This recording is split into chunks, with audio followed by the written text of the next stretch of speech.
Hello, welcome to this video on finding the area under the curve y equals ln x from x is 1 to x is 5. And we're going to do this using 4 upper and lower rectangles to state an appropriate interval. Now some notation that you might witness, if it's written like this, integral from 1 to 5 of ln x, that means the area under the curve of ln x from x is 1 to x is 5.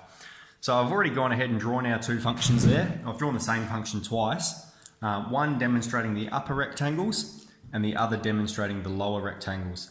So you can see upper rectangles, the way we draw them is we start from the right hand side and we draw up and we trace across till we get to the next value of partition. And we're doing 4 partitions from 1 to 5, so it breaks it up nice and easily. We're just a width of 1 for each partition. And with lower rectangles, we start at the left, okay, and we go up till we hit the curve. In this circumstance, it hits the curve at 1 and goes straight across. Then we go up, hits the curve there, straight across and down for the next partition, up and across. So these are the rectangles under the curve are constrained by the curve below it, and the rectangles above the curve are constrained by the curve from above. So the first thing we need to do is find the respective y values, and then I'm going to point out an interesting pattern for you here. So if we start with the upper rectangles here, we can see this has an x value of 2. So we need to know the y value here, and the equation is y equals ln x. So the y value here is going to be ln 2. Okay, the next one's going to be when x is 3, the y value will be ln 3. Ln 3, ln 4, and obviously ln 5, okay? Pretty cruisy pattern with a ln function like that. So then let's come up with a estimate for, this is going to be an overestimate for the area above the curve.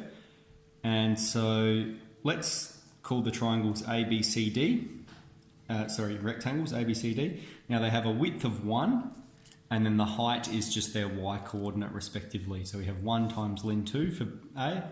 For B we have 1, again its width is 1 times ln 3. For C we have 1 times ln 4. And for D we have 1 times ln 5.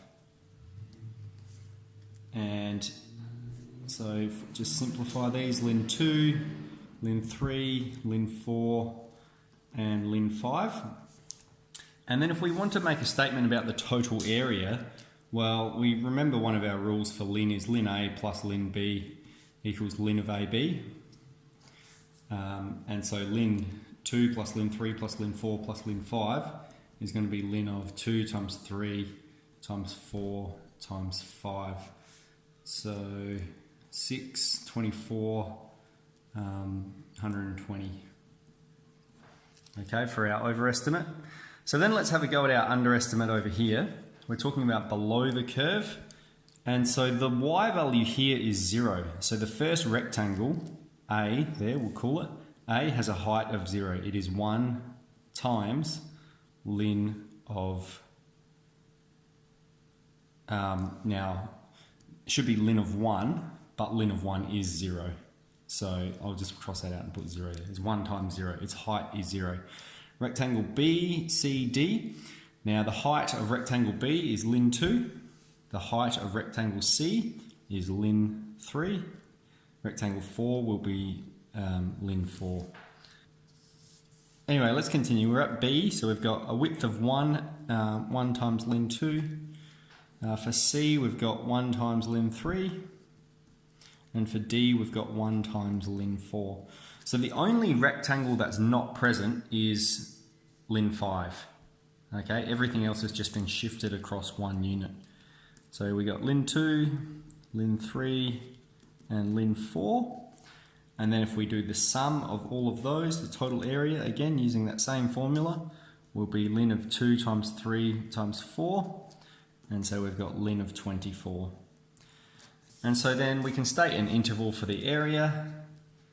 The underestimate is less than the total area, which is less than our overestimate, ln of 120.